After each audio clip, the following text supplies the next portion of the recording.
মাননীয় আইনমন্ত্রী এবং মাননীয় স্বরাষ্ট্রমন্ত্রী আপনাদের দরজায়, ঘরের দরজায়, অফিসের দরজায়, গাড়ির দরজায় শেখ হাসিনার পালানোর ছবিটা লেমিনেটিং করে ঝুলায় রাখবেন। বিএনপি রাজনৈতিক দল হিসেবে বেঁচে থাকবে কিনা তার অস্তিত্বের প্রশ্ন জড়িত আছে। রিপাবলিকের কথা বলা আছে, যেটাতে বলা ছিল যে 3টা মূলনীতির উপরে ভিত্তি করে এই বাংলাদেশ নামক নতুন প্রজাতন্ত্র পরিচালিত হবে: সাম্য, মানবিক মর্যাদা এবং সামাজিক সুবিচার।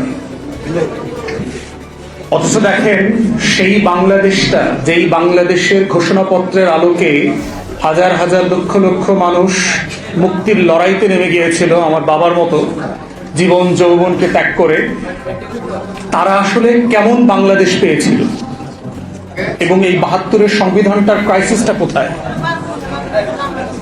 গাঠনিক একটা ক্রাইসিস আছে 72-এর সংবিধানের, সাবস্টেন্সের আগে সেখানে বলছি আর কি। গাঠনিক ক্রাইসিস কোথায়? সেটা হচ্ছে যে 72-এর সংবিধানটা আসলে কে তৈরি করেছে। আপনারা যদি গণপরিষদের সদস্যদের তালিকা দেখেন, তাদের অলমোস্ট প্রায় সবাই হচ্ছে 70-এর পাকিস্তানের যে লিগাল ফ্রেমওয়ার্ক অর্ডিন্যান্স ছিল, ইলেকশনের ফ্রেমওয়ার্ক অর্ডিন্যান্স, সেই অর্ডিন্যান্সের উপরে ভিত্তি করে নির্বাচিত সংসদ সদস্যরা। এবং তাদের আসলে ওয়াদা কি ছিল? What was their pledge to the nation ইলেকশনে? যে তারা পাকিস্তান নামক রাষ্ট্র, তার স্বাধীনতা, তার সভরেন্টি, তার সংবিধানকে মান্য করবেন। That was their pledge. এখন ইনএভিটেবল কোয়েশ্চেন ইজ, পাকিস্তান রাষ্ট্রকে ধারণ করবার জন্য, পাকিস্তান রাষ্ট্রের সংবিধান, পাকিস্তানের স্বাধীনতা সার্বভৌমত্বকে লালন পালন করবার জন্য যারা ওয়াদাবদ্ধ ছিলেন, তারা কি আসলে একটা নতুন বাংলাদেশের সংবিধান প্রণয়ন করবার দায়িত্ব নিতে পারেন কিনা? এবং এটাই হচ্ছে 72-এর সংবিধানের ক্রিটিক্যাল কোশ্চেন, যে এই কোশ্চেনের ম্যান্ডেট বারবার প্রশ্নবিদ্ধ হয়েছে। এখন অবভিয়াস কোশ্চেন হচ্ছে যে ওয়েল, তখন তো সময় ছিল না, আমরা কি করব?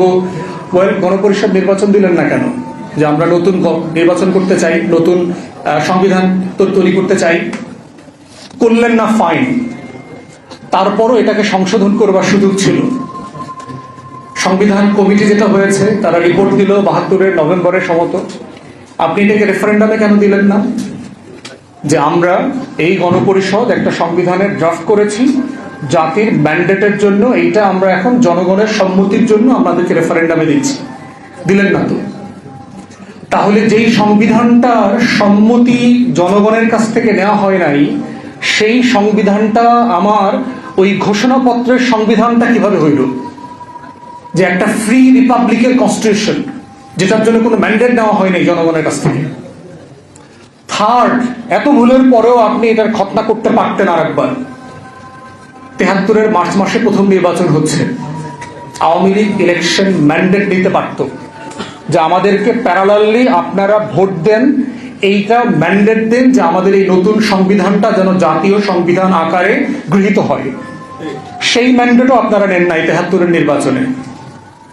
তাহলে যেই সংবিধানটা মানে ইন ইটস ভেরি এসেন্স গাঠনিক প্রসেসের ভিতরে একটা ইললেজিটিমেট ডকুমেন্ট, সেইটাকে আপনি আমাদের আজকে 56 বছর পরেও থার্ড জেনারেশনের উপরে চাপিয়ে দিচ্ছেন the only basis to legitimise any uprising পোস্টহিউমাসলি।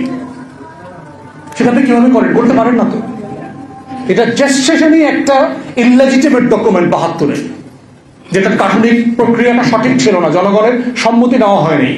স্বাধীন দেশে পৃথিবীতে কোথাও জনগণের ম্যান্ডেট ছাড়া কোথাও কোনোদিন কোনো সংবিধান হয় নাই। ইদার আপনি স্কটিশ মডেলে যেতে পারতেন। 2014-তে, 15-16-তে স্কটিশ রেফারেন্ডামের আগে তারা টোটাল ডকুমেন্টেশন রেফারেন্ডামের আগেই জনগণের কাছে দিয়ে দিয়েছে।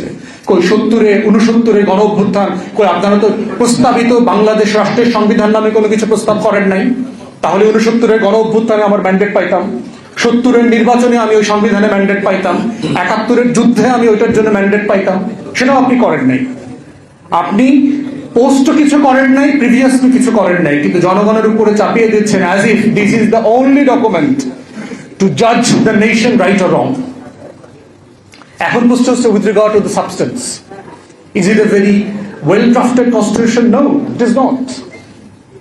পৃথিবীর ইতিহাসে আমরা যারা আইনের ছাত্র, সবচেয়ে ব্যাডলি ড্রাফটেড কনস্টিটিউশনের একটা হচ্ছে এই 72-এর সংবিধান। সবচেয়ে বাজেভাবে লিখিত সংবিধান। এবং ভারতীয়রা দাবি করেছে এই সংবিধান তারা করে দিয়েছে।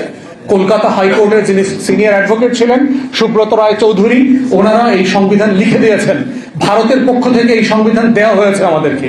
এবং আপনি যদি ভারতের সংবিধানের সাথে বাংলাদেশের সংবিধান পড়েন, article by article, words by words, comma and semicolon, আপনি এটার সাথে মিল খুঁজে পাবেন। Except the federal state, Bharat একটা ফেডারেল স্টেট, তার যে কাঠামোগত পার্থক্য আছে এটার সাথে আমার সংবিধানের, আমরা ফেডারেল না ইউনিটারি মডেলের স্টেট, সেই স্টেটের যে ডিফারেন্স, এছাড়া বাকি সকল প্রভিশনের ভিতরে আপনি সেটার পাবেন, মিল খুঁজে পাবেন। কারণ পার্থক্যটা কোথায়? ভারতে তো কোনো ঘোষণাপত্র নাই স্বাধীনতার। ভারতে কি রক্তাক্ত যুদ্ধ হয়েছে 47 সালে? আমার গর্বের জায়গা কোথায় যে আমার একটা রক্তস্নাত যুদ্ধের মধ্য দিয়ে আমি একটা দেশ পেয়েছি। আমার হাজার হাজার মানুষ জীবন দিয়েছে এই দেশটার জন্য। ভারত দিয়েছে 190 বছর ধরে দিয়েছে, কিন্তু একটা মানে টেন্স পিরিয়ড ধরে আপনি একটা স্বাধীনতা যুদ্ধ হয়েছে, সেটা তো ভারত পাকিস্তানের সত্যি আপনি বলতে পারবেন না। ভারত পাকিস্তানের যুদ্ধে কোনো ঘোষণাপত্র ছিল না, কিন্তু আমার স্বাধীনতা যুদ্ধে একটা ঘোষণাপত্র ছিল। এই জন্যই হচ্ছে গাঠনিক প্রক্রিয়ার জায়গাতে 72-এর সংবিধানটা প্রবলেম্যাটিক। এখন আসি সাবস্টেন্সে। আমার ঘোষণাপত্রে বলা ছিল যে এই বাংলাদেশ রাষ্ট্রটা 3টা মূলনীতির উপরে ভিত্তি করে পরিচালিত হবে। 72-এর সংবিধানে আপনি কি বললেন? নতুন করে 4টা মূলনীতি দিলেন, অ্যাবসলিউটলি আনবিনাউন টু দ্য নেশন। আমাদের কারো কাছে জানা ছিল না যে 4টা জিনিস কোত্থেকে আসলো। 70-এর আওয়ামী লীগের ইলেকশন ম্যান্ডেটে ছিল না, আওয়ামী লীগের দলীয় কনস্টিটিউশনে ছিল না, 71-এর যুদ্ধে ঘোষণাপত্রে অথবা 71-এর কোনো কনভারসেশনে ছিল না। সাডেনলি 72 সালে এই 4টা মূলনীতি